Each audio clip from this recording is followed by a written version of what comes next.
It makes sense. It's very advanced sebenarnya. It's very advanced.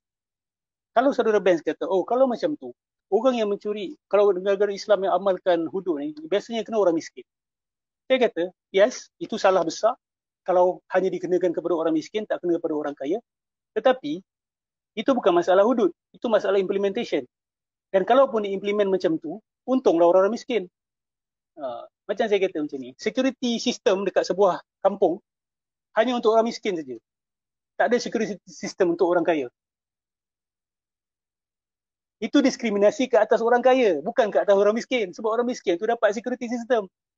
So kalau hudud ni dijalankan ke atas orang miskin, baguslah. Maksud dia orang punya moral akan terjaga. Orang-orang miskin lagi susah untuk mencuri. Baguslah, orang terselamat di dunia dan di akhirat. Orang-orang kaya yang tidak hudud ni tidak kena pada mereka, dia orang yang rugi.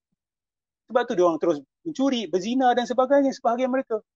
Adakah itu baik untuk mereka? Tak, itu istidraj untuk mereka. Dan orang-orang miskin yang takutkan kena hudud ke atas mereka, selamat ada orang. Dunia akhirat dia orang selamat. Okey, dunia akhirat mereka selamat. Dan kalau ada yang kena pun sebab mereka mencuri, memang mereka layak untuk kena. Bukan bermakna saya kata sistem hudud Saudi ini perfect. Tidak, memang kita tak setuju kalau benar dakwaan bahawa ia hanya dikenakan kepada orang miskin. Itu dakwaan, kena bawa bukti. Ya. Saya tak kata saya setuju. Saya kata kalaupun benar tuduhan itu ke atas kerajaan Saudi. Kalaupun benar tuduhan itu ke atas kerajaan Saudi. Kalaupun benar tuduhan itu ke atas kerajaan Sudan. Kalaupun benar tuduhan itu benar ke atas Aceh. Mereka hudud ni hanya untuk orang-orang yang kecil. Orang-orang besar tak kena. Kalaupun benar. Kalau benar berlaku macam tu, Nabi sendiri dah ingatkan.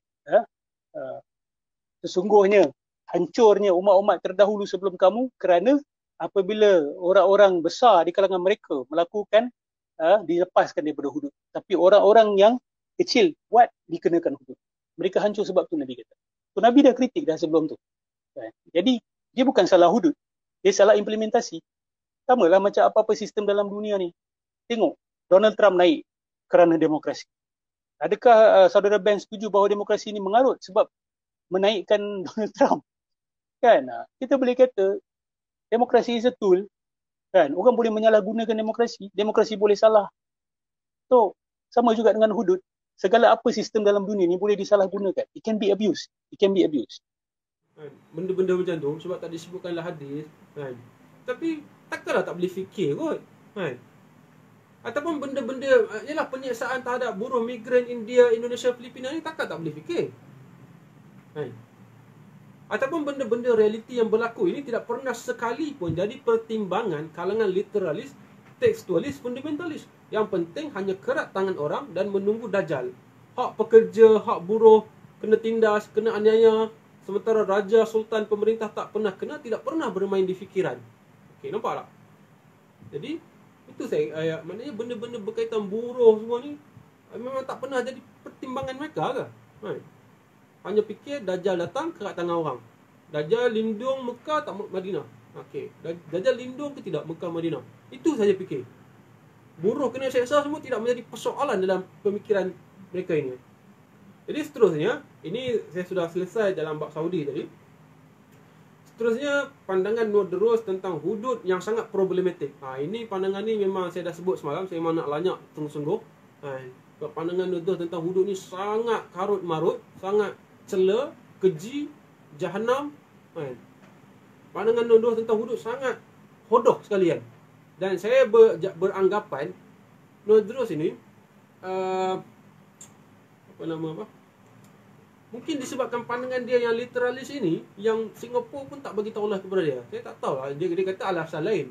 Sebab dia sebab ada pandangan dia tak setuju riba, pandangan dia tentang khilafah. Tapi saya rasa ada lagi ni kan. Mungkin juga pandangan dia yang literalis ni, terutama pada bab hudud ya. Mari kita dengar pandangan dia. Minit 1.46. 1 jam 46 minit.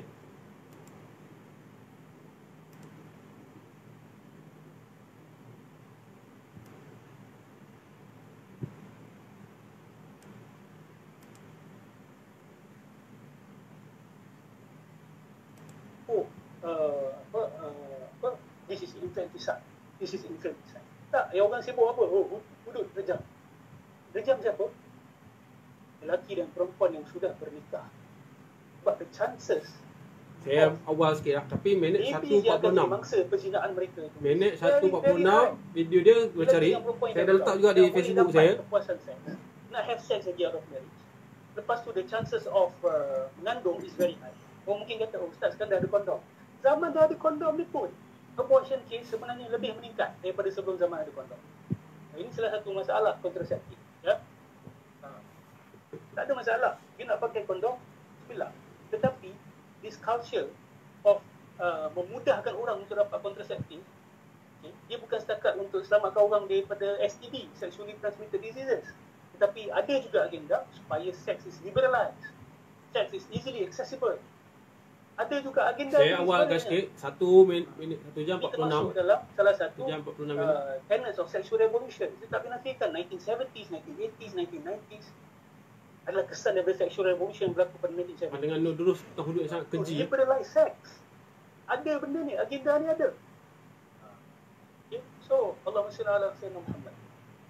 Orang okey je infanticide, bunuh bayi berjuta-juta dalam dunia. Tapi seorang lagi seorang perempuan direjam kerana berzina, oh satu dunia mengamuk. Sama lah macam isu sembelihan lembu. Kan? Musim Hari Raya Haji, ni pun umat Islam zalim lah. Mana animal rights, sembelih binatang. Tapi hari-hari McDonald pergi sembelih lembu, orang tak bising pun. Ada sedikit yang bising, tak bising betul-betul bising ke atas umat Islam. Seperti macam mana dia bising ke atas umat Islam. Orang berzina, hasil perzinaan itu keluarnya berlakunya abortion, berlakunya infanticide, orang tak bising. Tetapi rejam bukan bising. See, this is hypocrisy. This is hypocrisy. Saya RM4, rejam. Kalau rejam itu boleh menghalang infanticide.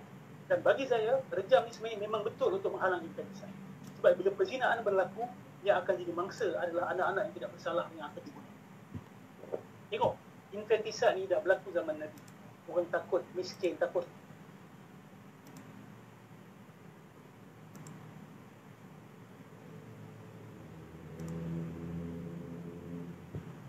It's very advanced sebenarnya. Very Okay lah, advanced. dengar pandangan dia. Kalau saudara Benz kata, kalau macam tu, orang yang mencuri, kalau negara Islam yang amalkan hudud ni, biasanya kena orang miskin. Dia kata, yes, itu salah besar. Kalau hanya dikenakan kepada orang miskin, tak kena kepada orang kaya. Tetapi, itu bukan masalah hudud. Itu masalah implementation. Dan kalaupun diimplement macam tu, untunglah orang-orang miskin. Macam saya kata macam ni, security system dekat sebuah kampung, hanya untuk orang miskin itu. Tak ada security system untuk orang kaya. Itu diskriminasi ke atas orang kaya, bukan ke atas orang miskin. Sebab orang miskin tu dapat security system. So kalau hudud ni yang dijalankan ke atas orang miskin, baguslah. Maksudnya dia orang punya moral akan terjaga. Orang-orang miskin lagi susah untuk mencuri, baguslah, dia orang terselamat di dunia dan akhirat. Orang-orang kaya yang tidak hudud ni tidak kena pada mereka, dia orang yang rugi. Sebab tu dia orang terus mencuri, berzina dan sebagainya sebahagian mereka. Adakah itu baik untuk mereka? Tak, itu istidraj untuk mereka. Dan orang-orang miskin yang takutkan kena hudud ke atas mereka, selamat ada orang. Dunia akhirat dia orang selamat. Dunia akhirat mereka selamat.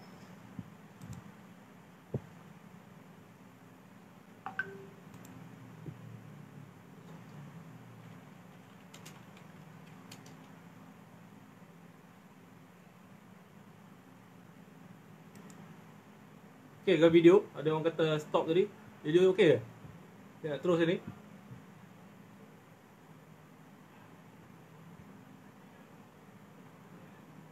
Okay ke video? Sebelum saya teruskan lagi. Respon, minta respon. Jalali wal ikram. Video okey ke? Jalali wal ikram. Qayyum Jim, okey ke video?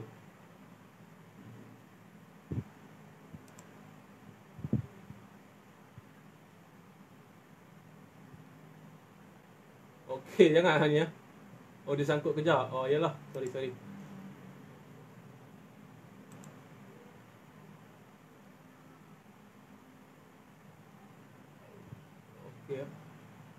Saya rasa sebab tadi saya ni kot, saya guna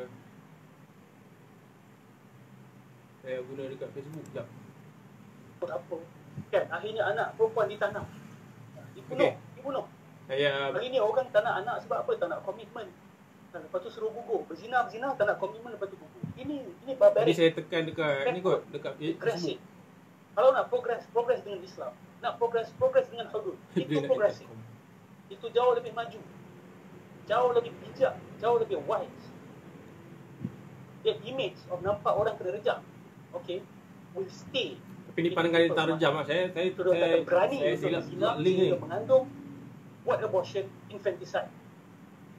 And this is a statistic that no one can deny. Highest rates of abortion datang daripada zina. Datang daripada abortion. Datang daripada out of wedlock sexual intercourse. Sebab orang-orang yang tak kahwin ni lah yang suka-suka buang baby ni. Tengok kes buang bayi dalam jamban dan sebagainya. Mostly comes from zina. Zina. Dan banyak yang melakukan zina ni adalah orang yang dah berkahwin. So, lihat wisdom of Islam. Orang sibuk tentang rejam, the gory image. Tapi the goriness of infanticide tu orang cakap. Saya cadang pergi tengok di YouTube cara macam mana bayi digugurkan. Sedut keluar, dipotong-potong badan mereka, dipotong-potong. Tangan dipotong, kepala dipotong untuk keluarkan bayi tu. Khususnya dah besar. Kenapa tak ada orang bising benar? Kenapa benda tu tak dianggap sebagai satu crime yang luar biasa? Kalau bunuh orang, adopt, dah begitu hina, jadi bunuh baby yang tidak bersalah. Kemalasan. Banyak je orang yang mempergunakan Al-Quran dan Sunnah untuk menjustifikasikan kemalasan. Allah dah kata di akhir zaman, perempuan yang sudah bernikah. But the chances of ingatkan, sesungguhnya hancurnya umat-umat terdahulu sebelum kamu kerana saya kata, yes, itu salah besar. Kalau hanya dikenakan kepada orang ini pandangan dia tentang hudud Tadi pasal rejam itu bukan masalah hudud, itu masalah implementation. Dan kalaupun diimplement macam tu, untunglah orang-orang miskin. Macam saya kata macam ni, security system dekat sebuah kampung hanya untuk orang miskin. Tak ada security system untuk orang kaya. Itu diskriminasi ke atas orang kaya, bukan ke atas orang miskin. Sebab orang miskin tu dapat security system. So kalau hudud ni yang dijalankan ke atas orang miskin, baguslah. Maksudnya dia orang punya moral akan terjaga.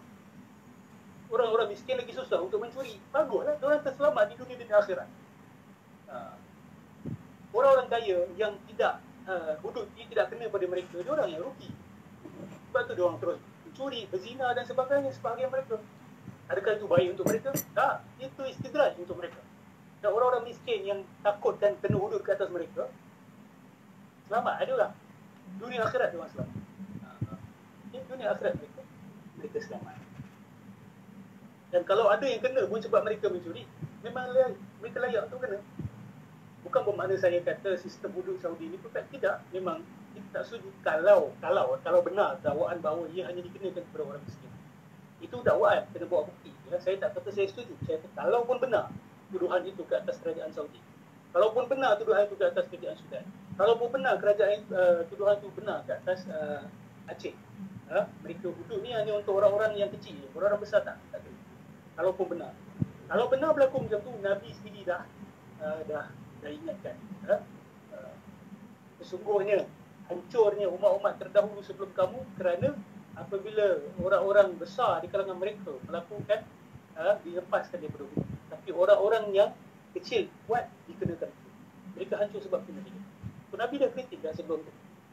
Jadi dia bukan salah hudud, dia salah implementasi. Sama lah macam apa-apa sistem dalam dunia ni.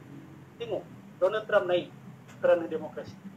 Adakah saudara Ben setuju bahawa demokrasi ini mengarut sebab menaikkan Donald Trump? Kan? Kita boleh kata demokrasi is a tool. Kan? Bukan boleh menyalahgunakan demokrasi. Demokrasi boleh salah. So, sama juga dengan hudud. Segala apa sistem dalam dunia ini boleh disalahgunakan. It can be abused. It can be abused. Allahumma salli ala sayyidina Muhammad.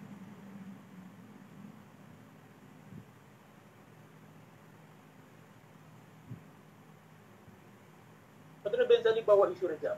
Okey, baik. Jadi dia cakap pasal hudud ya. Baik. Dan Nurdin ni dia mempermasalahkan kepada saya. Saya gunakan metafora ya.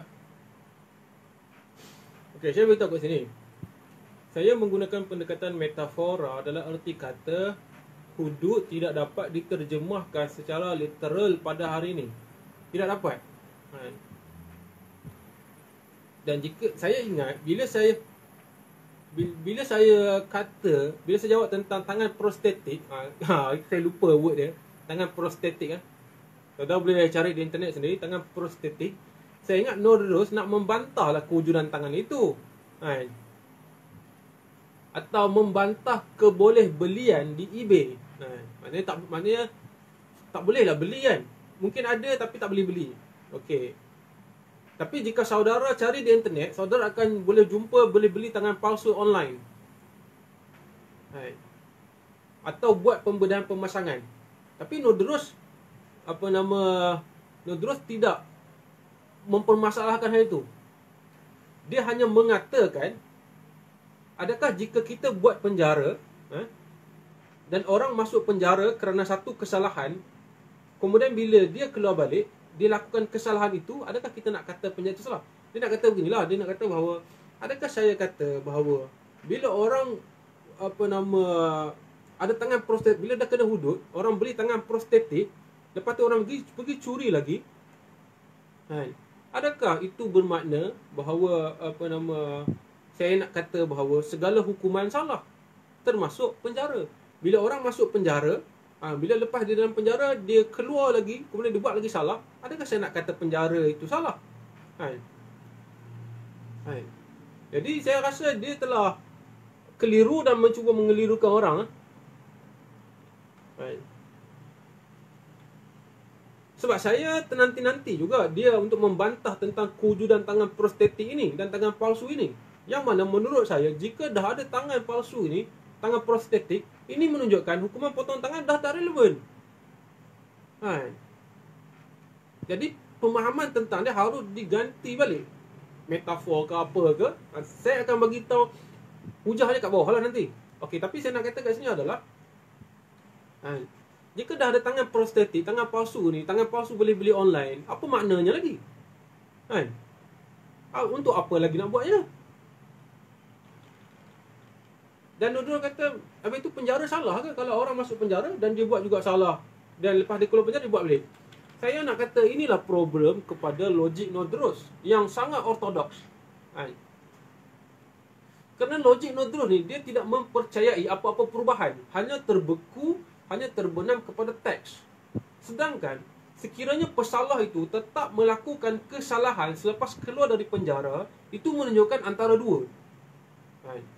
Pesalah itu ada masalah dan penjara itu ada masalah.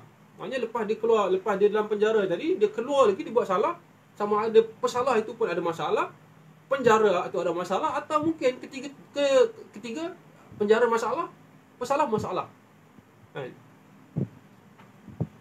Dan Nordros juga harus ingat, penjara bukan satu-satunya penyelesai atau dapat menyelesaikan masalah. Maknanya saya pun tidak mahu menggunakan logik penjara tadi. Maknanya saya nak kata bahawa jika orang tu buat salah, mesti hukum dia dengan penjara. Dan penjara lah penyelesai masalah.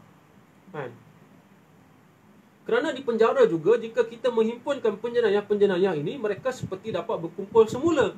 Nanti bila mereka keluar, nanti mereka akan buat lagi jenayah. Bila mereka masuk dalam penjara, seolah bercuti sahaja. Dan untuk pengetahuan Nordros yang terbenam dengan logik dan analogi penjara tadi, yang mana buat kesalahan mesti hukum, tak hudud penjara tadi kan. Saya bagi tahu Nordros sebab saya rasa dia ni kurang macam-macam lah kan. Ini data ya. Ini fakta. Boleh Nordros harap guna Google lah kan. Guna Google juga cari maklumat kan. Kerajaan membelanjakan sebanyak 630,480 ribu sebulan, 630,000 ringgit, 630,480 ringgit sebulan, dan setahun hampir 230 juta untuk kos makanan penghuni penjara di Malaysia. Maknanya, adakah kita nak kata penjara ni boleh selesaikan macam-macam masalah? Sementara itu RM41 sehari untuk kos makanan seorang banduan di penjara Marang. Kan? Nampak tak? Kan? Untuk 2,700 banduan ini, kan, yang mana dia ada sarapan pagi, minum pagi, makan tengah hari, minum petang dan makan malam, ni RM41 di Marang. Marang tempat apa? Marang tempat siapa? Kan? Jadi menurut dapatan yang saya cari ini, dia kata setiap hari kita memerlukan kira-kira 700 kilogram beras, ikan 560 kilogram ikan, 400 kilogram ayam untuk penyediaan masakan setiap hari ya. Untuk 2,700 banduan kat situ. Maknanya penjara pun bukan penyelesaian masalah. Tapi kalau kita ikut Nodros logik yang sangat ortodok ni, kita ingat mesti tak hudud penjara ini. Penjara mesti selesai masalah. Dan kita tak boleh salahkan penjara itu kalau dia ada masalah. Sedangkan kita harus tengok juga kenapa seseorang itu melakukan jenayah. Kemiskinan. Kenapa tak tengok kemiskinan? Kenapa orang tu miskin? Orang buat salah kenapa? Saya kiri, progressive, sekular, leftist. Kali saya memang nampak masalah kemiskinan antara kenapa orang melakukan jenayah melibatkan kewangan. Baik, itu satulah. Kemudian di setengah tempat lain seperti di Belanda, sebab Nodrol sebab tu dia terbenam dengan teks, dia tak boleh dah tengok benda lain dah. Dia tak tahu dah benda lain dah. Saya rasa tanya kepada dia benda lain pun dia tak tahu. Tapi mana-mana sebut kuantum mekanik lah apalah kan.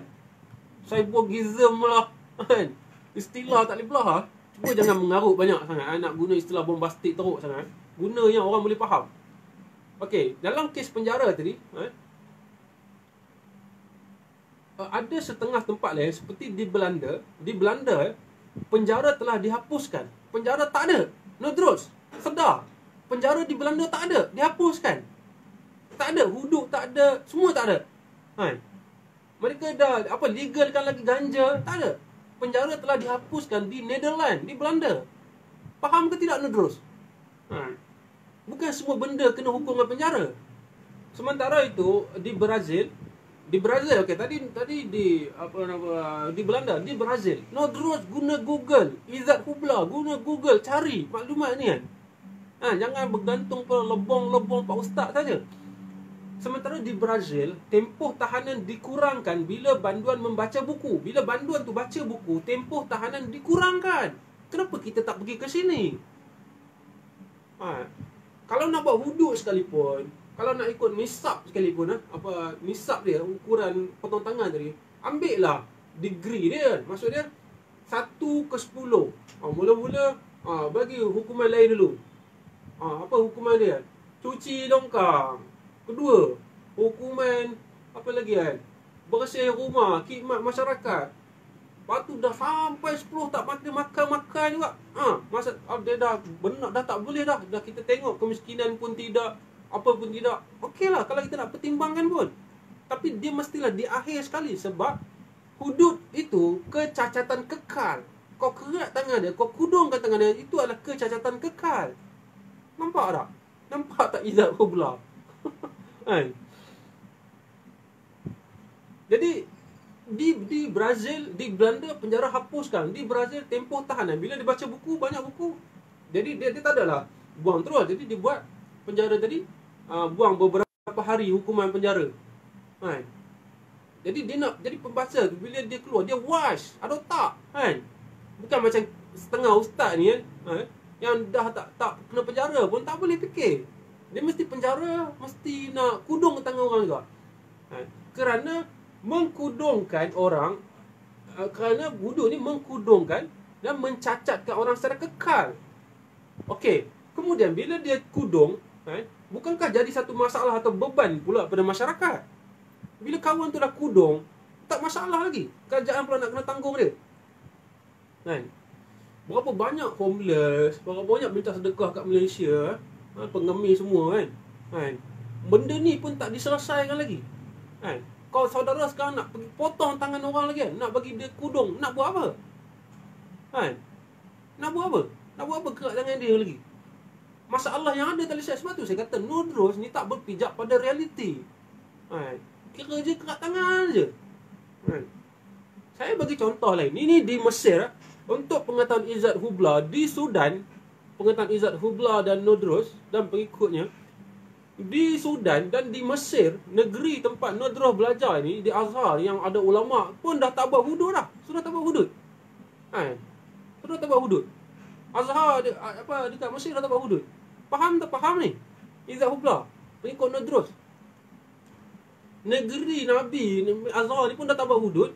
Sudan pun dah berhenti buat hudud. Apa benda lagi nak buat kat Malaysia ni kan? Sebab tu saya kata Nodros ni patut pergi ke negara-negara yang buat hudud. Bukan tak Malaysia, pergi Arab Saudi ke, pergi duduk sana. Jangan duduk sini. Tak ada. No. Kita tak ada pemahaman literal begini. Okey, saya bagi sebab Nodros ni dia sebab tu saya kata dia agak dangkal berurusan dengan realiti. Dia tak ada case sample, case yang nak case maknanya kes lapangan yang nak dirujuk. Saya bagi contoh. Di Mesir, Ali Afifi, Google lah, Google. Hari ni semua benda banyak Google. Kan? Jangan dia ikut Nodros dengan ceramah dia, lebong kita lah kerjanya. Di Mesir, seorang bernama lelaki Ali Afifi wajar jadi peringatan dan pengajaran kita semua bila fahaman agama terlalu berkuasa dan mendominasi. Okay, saya baca kes Ali Afifi ya. Google lah, cari. Jangan ikut sangat dia punya. Ali Afifi saat ini berusia sekitar 35 tahun. Dia tinggal di pinggiran sungai Nil Tengah bernama Tanta, Mesir. Penyakit suka mencurinya dimulai sewaktu masih kecil dengan mencuri makan siang temannya di sekolah. Kemudian meningkat mencuri barang di toko-toko dan sampai menjelang usia 30, ia mengambil telefon orang dan perhiasan emas. Dia mengatakan dia telah biasa memberikan wang yang dihasilkan dari pencurian itu kepada keluarganya yang miskin. Ingat, keluarga yang miskin. Ada lah benda ni. Dia bukan nak rembak je buat hudud ke orang, nak kerak tangan orang je kerja kawan. Okey, Ali Afifi ni dia kemudian dimotivasi oleh hukum syariah ketika memutuskan untuk memotong kedua tangannya sendiri dengan melindaskan di rel kereta api dalam waktu yang berbeza. Dan Ali Afifi tadi melakukan secara sukarela meski pengadilan di Mesir sudah tidak lagi mengizinkan potong tangan selama bertahun-tahun. Dia tak pergilah hudud yang ni, tapi dia sendiri sukarela dia kerana dia dah, orang panggil ni sebagai euforia agama. Dia dah fikir agama telah dominasi dah begitu lama. Dia fikir sebab aku mencuri ni, jadi aku kena pergi potong tangan sendiri. Dia pergi ke rel kereta api, dia pergi potong, lindas tangan dia. Kini meski sudah tidak lagi mencuri, namun Ali Afifi merasa sulit untuk melakukan pekerjaan. Afifi hanya berharap belas kasihan orang lain untuk menunjang keperluannya. Nampak tak? Dia dah tak boleh. Mana yang kata nak hudud sangat tadi kan? Orang ni dah tak ada tangan ni. Kenapa tak tolong dia? Tangan dah tak ada. Mana ustaz-ustaz tadi? Mana Nodros? Kenapa Nodros tak pernah baca benda ni? Kalau rejim Saudi buat salah, kalau apa ni kan? Dia tak nampak ke betapa banyak penindasan dekat buruh imigran? Kalau berkenaan pemerintah, kalau aja. Kalau orang miskin pasti kena. Itulah kita kata logik Nodros yang sangat bangsat lah. Bagi saya bangsat lah. Macam mana dia boleh fikir hudud ni mesti kena orang miskin, kalau orang kaya Nabi kritik aja. Apa ni kan? Ustaz macam ni memang patut di-ban masuk lah. Saya rasa memang teruk lah ustaz macam ni kan. Apa benda ni kan? Apa benda ustaz macam ni?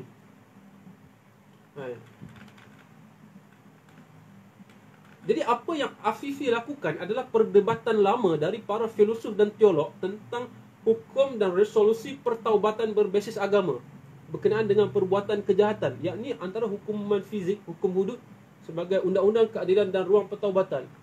Jadi manusia ini, kata artikel ini, adalah makhluk yang mempunyai ruang berfikir untuk menganalisa semua tindakan berdasar moral dan kemanusiaan.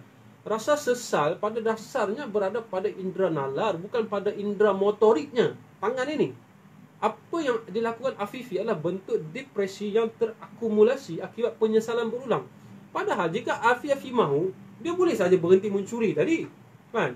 Tanpa harus memotong tangannya. Sekarang dah potong tangan, dia nak makan macam mana? Dia dah potong tangan dia, dia nak makan macam mana? Dia nak cari makan macam mana? Keluarga dia dah miskin.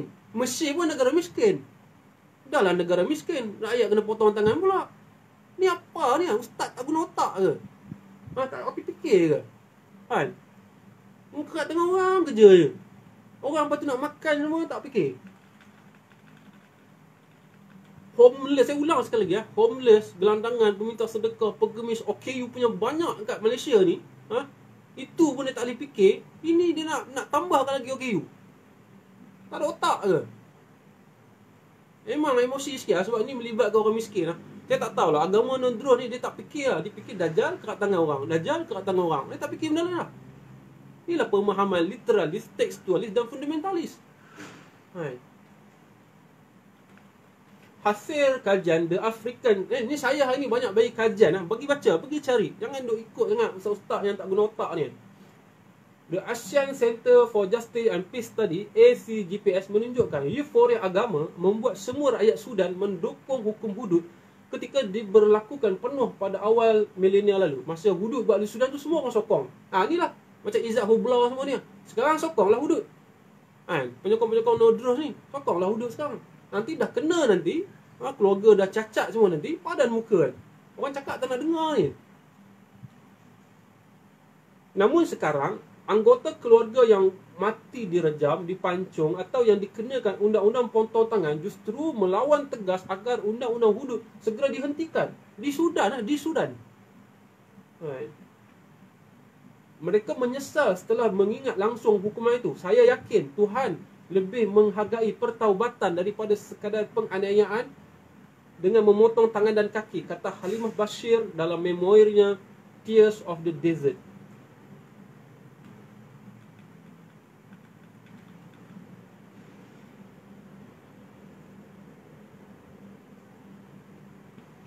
Baik.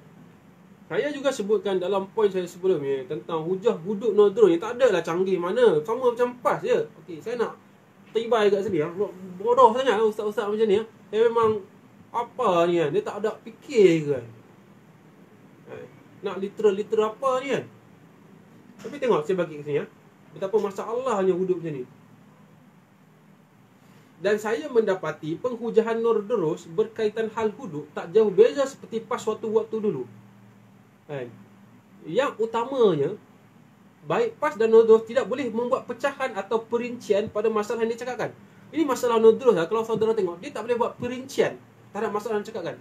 Jadi saudara-saudara sekalian boleh timbangkan hujah saya. Jika saya salah, tak apa, bukanlah tak ada masalah. Tak apalah, salah tak perlu ikut pun lah. Tapi kalau benda ni ada kebenaran, cuba fikirkan benda ni. Dan jangan bagi muka sangat kat orang macam ni. Baik. Jika seorang kaya upper kelas mencuri RM100,000 dengan seorang miskin kelas menengah, ataupun bawah daripada kelas menengah tadi, mencuri RM10,000, adakah adil kedua-duanya dikerat tangan dalam ukuran yang sama? Maknanya katalah pergelangan tangan. Saya tak pastilah ikut ukurannya, tapi tangan lah. Seorang orang kaya curi RM100,000, seorang curi RM10,000. Adil ke dua-dua ni dikeratkan tangan yang sama? Dia balance RM100,000, yang dia ni balance ni RM10,000. Adil ke? Adil ke? Adil ke seorang dikerat sebab dia curi RM100,000, seorang ni RM10,000? Ini belum kira kalau dia bantai lagi RM1 juta. Kalau dia bantai RM1 juta, macam mana nak kerat tangan ni? Dia bantai RM1 juta, yang kawan ni RM10,000. Sebab apa saya ambil RM10,000? Sebab saya nak ambil ukuran nisab tadi. Berapa nisab yang patut seorang tu kena? Katalah RM10,000, katalah RM20,000. Orang ni ambil RM20,000, orang ni bantai RM200,000 ataupun RM1 juta. Padan ke dua-dua ni hukum hudud tadi? Padan ke? Kita pada satu hari, pada hari Jumaat, dua-dua ni pergi naik ni, yang curi RM100,000, yang curi RM1 juta tadi kena kerat ni, yang curi RM20,000 kena kerat ni. Ini ke keadilan? Dan jika orang kaya itu selepas dia kena hudud, dia pergi membeli tangan prostetik, sementara yang miskin tadi tidak mampu membeli tangan prostetik, adakah itu keadilan? Yang miskin tadi dah kena, dia tak boleh bayar dah, dia tak boleh beli tangan prostetik. Yang kaya boleh beli. Ini keadilan ke? Ini esensi Islam ke? Sedangkan no-draw dalam kuliahnya, dalam video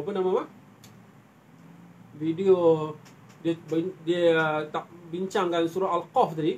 Dia cakap esensi pada zaman mazhab pada zaman Nabi Isa itu, ada yang disebutlah Farisi, Saduki semua. Saya sebutkan kat sini. Saya nak beritahu no-draw, saya dengar semua video kamu. Saya sekarang ni dalam setahun ni memang saya akan fokus betul-betul pada video kamu. Jadi saya tengok benda tu, dia katanya esensi Kristian, esensi pada orang pengikut Nabi Isa tu adalah keadilan. Jadi keadilan apa? Kalau orang kaya, lepas dia potong tangan tadi, dia kena kerat, dia pergi beli tangan prostetik. Orang miskin tak boleh beli. Kan? Ini ke esensi keadilannya. Awak cakap apa sebenarnya? Cakap apa ni kan?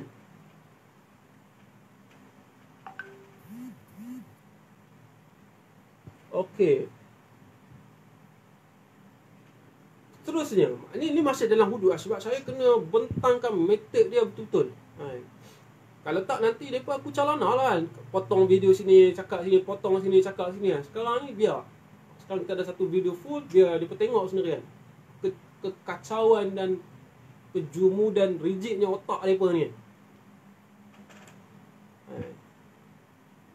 Dan bagaimana hari ini nak mensabitkan kesalahan jenayah curi bagi orang kaya itu yang mencuri ratus ribu dan jutaan ringgit. Hari ini orang kaya, dia bukan curi dekat bank atau rumah orang dan sebagainya. Dia bukan pergi bank, dia pergi curi semua. Kan? Mungkin mereka transfer melalui pecah amanah, rasuah dan sebagainya. Kan? Bahkan definisi itu saudara kena tengok balik. Curi ni kita ambil barang A, ambil barang B dengan B tidak rela. Sementara rompak pula, bila ramai-ramai geng band pergi curi. Tapi kalau pecah amanah, kalau rasuah, A bagi kepada B rasuah itu sukarela. Itu nak, tapi bagi dia bagi dalam jumlah 2 juta, 3 juta. Itu nak kira apa tu? Curi ke apa? Dia kena hudud ke tidak? Kalau ikut pengertian literal, itu kan curi. A dengan B bagi sama-sama rela. Kalau bagi projek, bagi job, nak kena hudud ke tidak? Fikir, guna otak sikit. Fikir, guna otak. Kan? Saya tengok memang geng-geng mereka ni memang sidang kona, sidang kontradiksi, sidang tak guna kepala otak. Sebab saya rasa, macam mana nak mensabitkan kesalahan seorang yang diberi rasuah jawatan, diberi rasuah gaji puluh ribu, ratus ribu, untuk menyokong kerajaan tertentu ke apa ke, ataupun diberi job, projek, juta. Dia dapat juta, hasil rasuah yang A dengan B rela. Sementara C yang pergi mencuri tabung masjid kena hudud. Ataupun dia pergi curi motor, curi van, kena hudud. Ni Islam apa yang kamu ajar ni kan? Nampak tak? Bila mai buat perincian, kelam kabut habis. Sidang kalam ke, pas ke, nodros ke, tak kerti fikir. Permasalahan dunia hari ni dah sangat kompleks berbanding dulu. Faham ke tidak? Kenapa orang kata semua benda ni kena fikir balik? Tak kira lah saudara nak. Jadi bila kita kata metafor, saudara boleh fikir lah. Maknanya kena ada hukuman yang keras, kena ke atas orang atas dulu. Saudara nak potong kepala dia, kena apa? Bagi orang atas dulu kena. Bukan orang atas terlepas, orang atas tak ada security TV, tak ada CCTV, tapi orang miskin yang kena kawal. Apa ni kan? Faham tak faham? Terus. Memang marah lah kan. Saya tak sembunyi lah. Saya kebencian dan kemuakan saya kepada ustaz celaka macam ni kan. Celaka macam ni. Apa ni ustaz-ustaz macam ni ajar orang kan. Saudara dan Nudrul jangan kelentong orang. Hadis Nabi ada sebut. Saya lepas tu saya cakap, saya tak ikut lah. Saya ikut benda yang make sense saja. Hadis tu make sense, saya ikut. Tak make sense, saya tak ikut. Tapi hadis ni cakap, jika Fatimah mencuri, akan aku kerat tangan dia. Maknanya Nabi mulakan dengan anak dia sendiri, yang dia sebagai pemimpin Islam yang mula-mula, dia yang awal sekali, anak dia curi dekat tangan. Jadi sepatutnya hudud ni, kalau nak dibaca macam tu literal, mulakan dengan orang atas dulu, bukan orang atas terlepas, sementara yang bawah yang kena. Faham ke tak faham? Faham ke tak faham? Izzat Hubla, guna otak sikit. Jangan duk ikut nodros tapi tak ada guna otak. Jadi kalau saudara nak selarikan hudud dalam Quran dengan hadis tadi, saudara nak jamakkan istilah nodros lah. Dia dah tak boleh ni, dia nak jamakkan semua kan. Jadi saya nampak, kalau macam tu, mulakan dengan orang atas dulu, bukan mulakan dengan orang bawah. Bukan pancung kepada orang bawah yang pembesar, sultan, raja semua, tak ada apa.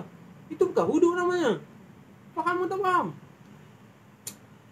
Saya minta faham kalau suara saya agak ni sebab saya rasa macam memang teruk macam ni tapi saya nak counter lagi sebab orang macam ni jangan diberi buka. Dan saya menjanjikan kepada Nodros, saya akan buat satu lagi talk tentang pemahaman dia tentang syariat ni dia di video yang lain. Sekarang ni saya nak bahas tentang menjawab salah faham dia dan nak pergi ke Dajjal. Tapi saya nak bagi tahu dia banyak masalah kamu ni, kamu tak guna otak. Faham tak? Kalau nak meshkan hadis tadi, guna pada orang atas dulu.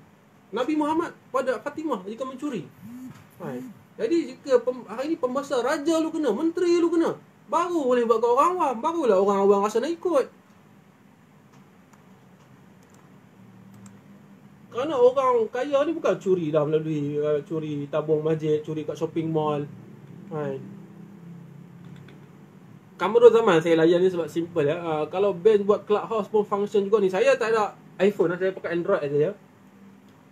Saya rasa Clubhouse ni pun macam elite lah.